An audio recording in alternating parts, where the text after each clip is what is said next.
My parents were Holocaust survivors, and I grew up in Borough Park, the youngest of 5 children.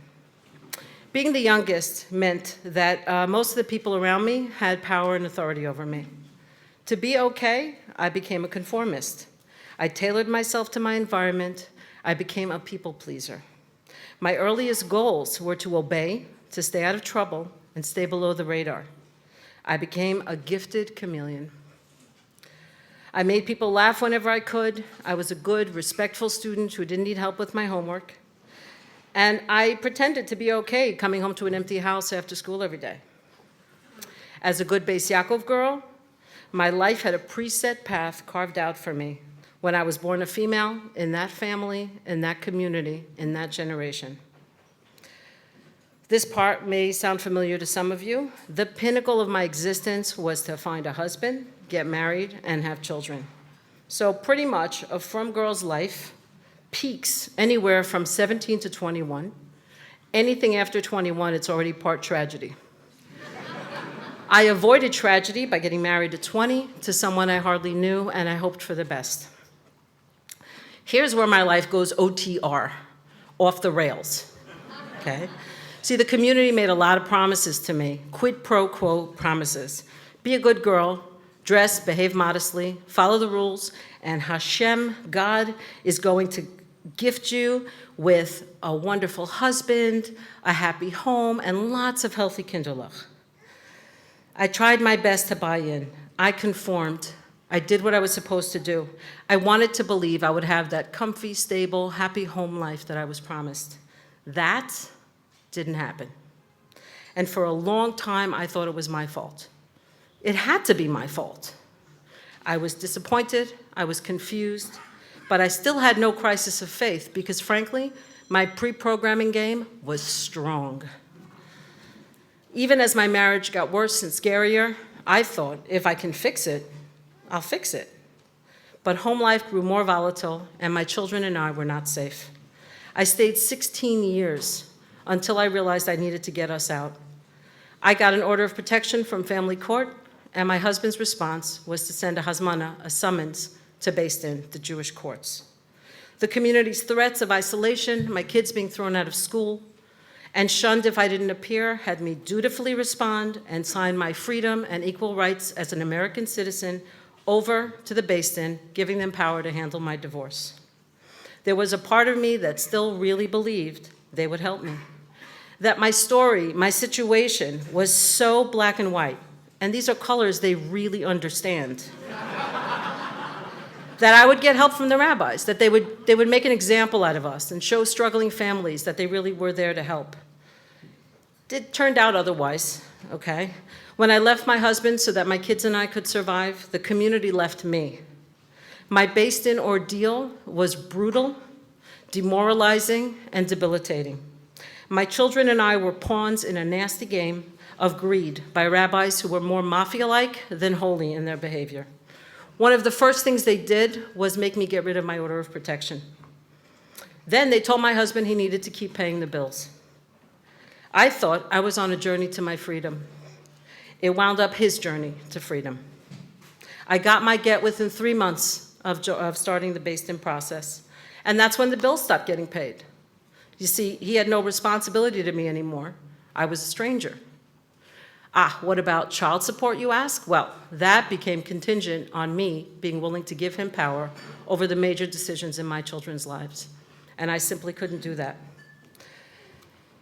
My ex remarried not once, but twice, while I was in Beis Din before I got my civil divorce. That is possibly a new ugly twist to the get crisis that you may not have heard before, but the get served him and only him. It was during my 13th or 14th session with the Beis Din that I finally was allowed to speak on my own behalf. Before I started, one of the rabbis gave me a stern warning. He told me that Beis Din was holy, that it was a Beis Elohim, God's house, that the Shekhinah, God's presence, was here with us in this filthy, moldy basement in Monsey, New York, and that I needed to be extra careful with my words, not to lie or even exaggerate the truth, because if I did, the curses that would befall my family would be terrible. I responded, I have no problem telling my truth. My ex left the room immediately because he said he couldn't handle the sound of my voice. I began to speak, and within minutes, maybe even the first minute, my ex's advisor started pacing and hyperventilating.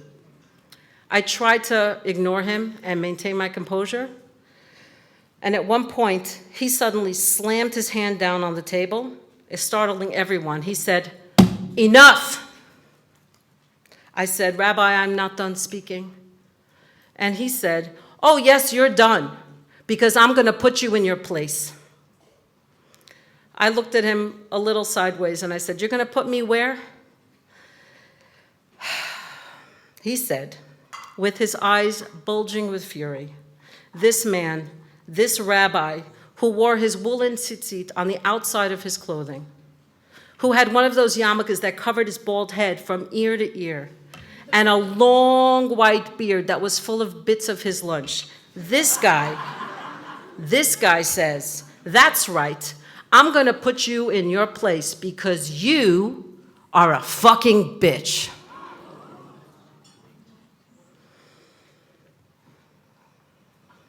Yeah. I was horrified, as you can imagine.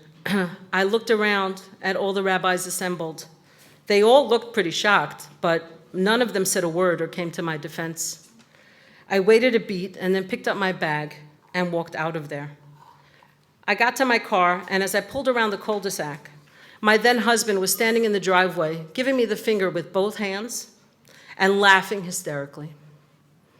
It was in that moment, and in the hours of bitter tears later that evening, that I realized something had snapped inside me. I had been knocked conscious by that experience, and I knew with absolute clarity that these men and that institution did not represent me or my children, and that no matter what they did or decided, they were not going to be the architects of my family's future. That was my crisis, not of faith, but after my whole life lived trying to conform and follow the rules of these assholes, I was done working within a system that was that sick and twisted. For the first time in my whole life, I said, "Okay, God, what now?" At the same time, we were suffering with the Beis Din. The community itself turned their back on us.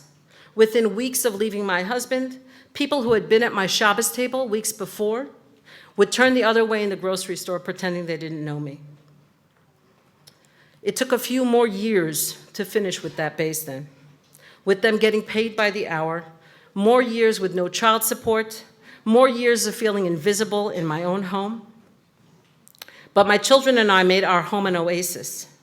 In a reversal of sorts, the community became the place that was dangerous to our well-being. But our four walls were a refuge for anyone we welcomed in. We came together as a family unit, committed to each other and our futures. In the hard, painful years spent divorcing, I got an associate's degree and found a job that paid enough to keep a roof over our heads with some interim help from my father. I should mention here that I did ultimately get full physical and legal custody of my children from the Beis Din.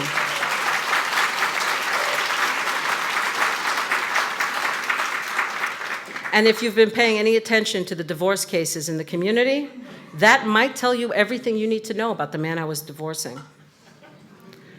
At my very first opportunity after a settlement was reached, 6+ years after our saga began, we moved from Monsey to Teaneck, and that is where I still live today. The people there are kind and generous and welcomed us with open arms. And no judgments or disdain either. My being divorced was not a big deal. My not covering my hair was not a big deal. All the things I was most afraid of at the time became non-issues. We settled into a modern Orthodox life, and my children could finally breathe and begin to thrive. I put every ounce of myself into reversing the negative messages my children had grown up hearing. I was committed 100% to their knowing in a deep place that they were loved unconditionally and that they could choose whatever they wanted for their lives, and they would always have me cheering them on. Years passed, and we healed. My kids grew up, they thrived, they grew into adults. When my youngest was graduating high school and getting ready to leave for Israel, I had another crisis, this time an identity crisis. Suddenly, the warrior in me fully realized that the war was over and that we had won. I suddenly felt even more single and terribly alone. Worse than that, I realized that I really had no idea who I was. I had spent my whole life taking care of everyone else. I had always seen myself in relation. I was a daughter, I was a sister, a wife, an ex-wife, a mother. But if I wasn't anyone's daughter, because both my parents were gone, and my role as a mother was changing, well, who the hell was I? I understood that I couldn't figure that out by myself, and so I began counseling to peel away the layers of protection I had built over my true self, and to figure out where I belonged in Judaism and in the world. One thing that kept coming up was I wanted to be of service. I wanted to give back. I was looking for an opportunity, and someone, thank you, Chani Getter, yay.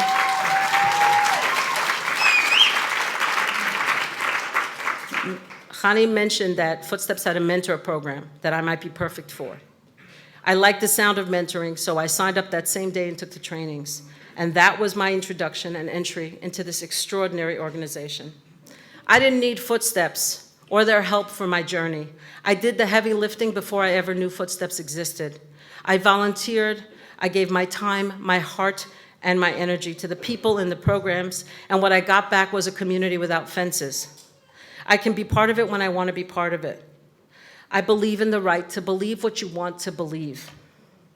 Footsteps is like a port in a storm. You come here, you rest a while, maybe you heal, you find community, and then you find your way. I found a place where I could be true to myself with no apologies needed. Thanks, Barbara.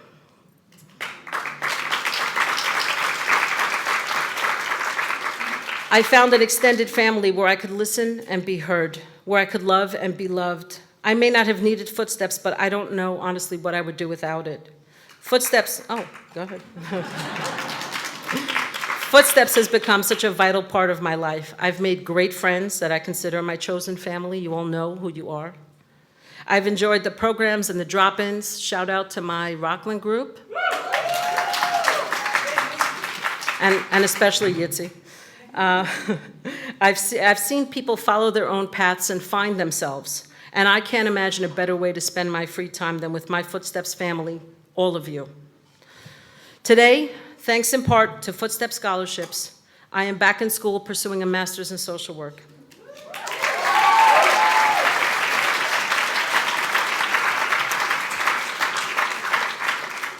Today, I can feel proud of myself and my accomplishments, even beyond parenting 3 outstanding human beings.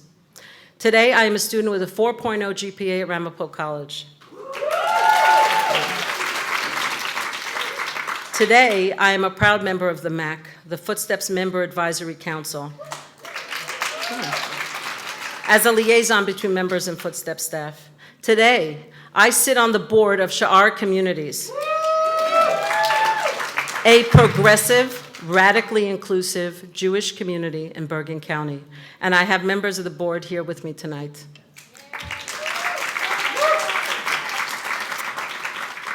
Today, my world is bigger, my dreams are bigger, and my life is fuller. I still maintain a close relationship with my immediate family, who supported me throughout. I want to take a moment to especially thank my sister Sarah, who is here tonight, continuing to support me.